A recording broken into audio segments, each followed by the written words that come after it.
Now I will talk about imaginary axis crossing. First, let me remind you of one of our previous examples. We had a transfer function, an open loop transmittance was 1 over s cubed plus 6s squared plus 11s plus 6. To improve the sketch here, I can do one further step. If I can determine the point at which this root locus crosses the imaginary axis, then my plot will be a bit more accurate than just approximating where the line is going to cross the real axis. So how can I determine these 2 points, the points where the root locus crosses the imaginary axis? For this, I'm going to use the Ruth-Hurwitz criteria.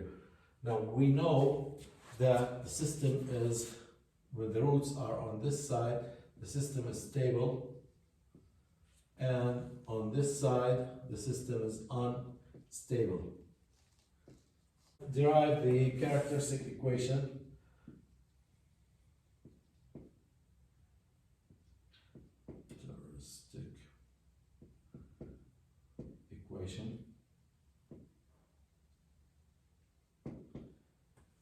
Q is 1 plus kgh, or it's also d plus kn.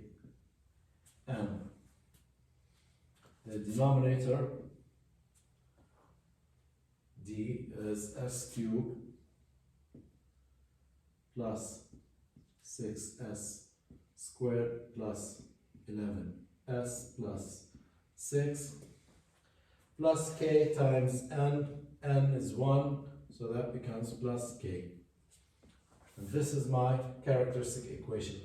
So now I can apply Ruth-Hurwitz here and see at which point, at which value of k, the system goes from being stable to being unstable. So using Ruth-Hurwitz,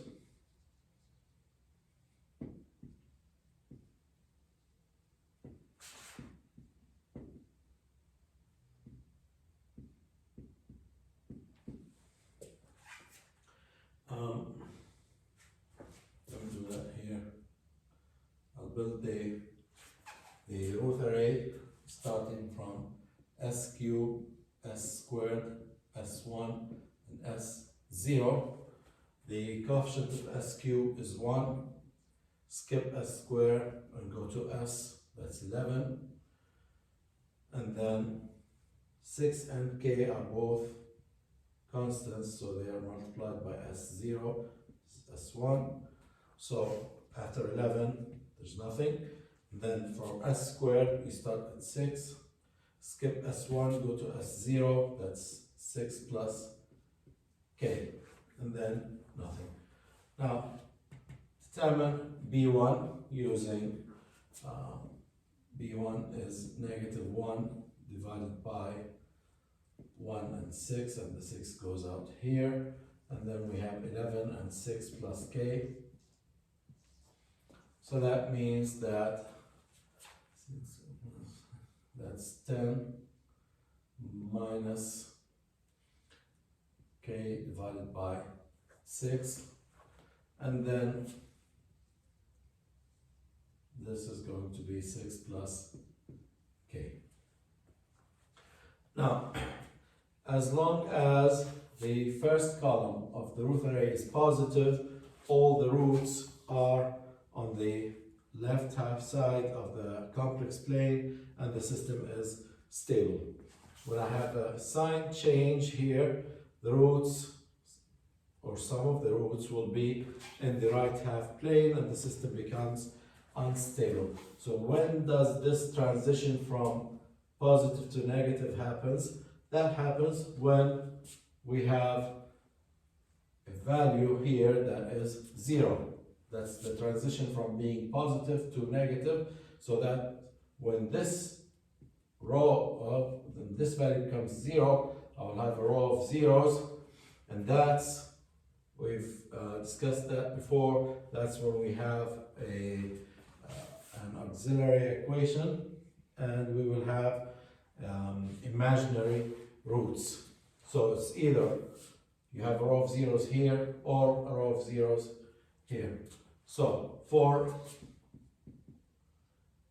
10 minus k over 6 equals 0, the value of k to get a row of zeros must be 60. So at this point, the roots are on the imaginary axis. Also, for 6 plus k equals 0, k equals negative 6. I don't care about this because the root locus is for k equals 0 to infinity, so we're talking about positive values of k only. So for k equals 0, the roots are going to be on the imaginary axis. So how can I determine these roots? Simply substitute k into the characteristic equation at k equals 60. Characteristic equation becomes SQ plus 6s squared plus 11s plus 66. Now we can either set that to 0 and solve for the roots, or you can also use Ruth-Hurwitz again. Here we have this row of zeros. Now, above the row of zeros, we will have the auxiliary polynomial QA equals s squared, so 6s squared. Skip s1, go to s0, that's plus 66 times s0, which is 1, so equals 0. So that means that s squared plus 11 equals 0, so s is plus minus j square root of 11. So you can either solve this polynomial, this characteristic equation, or go back to the Ruth-Hurwitz array, substitute k equals 60, you can do that right here, okay, and that becomes 6 and 66, and determine the auxiliary equation for k equals, we set k 60, so this became the row of zeros, this became the auxiliary equation, 6 plus 66. That's the s squared row. And you solve this and you find that the roots are j square root of 11. So basically, these 2 points, this is square root of 11, and here negative square root of 11 on the imaginary axis. So now, knowing where these points are, I can draw a better approximation of the root locus.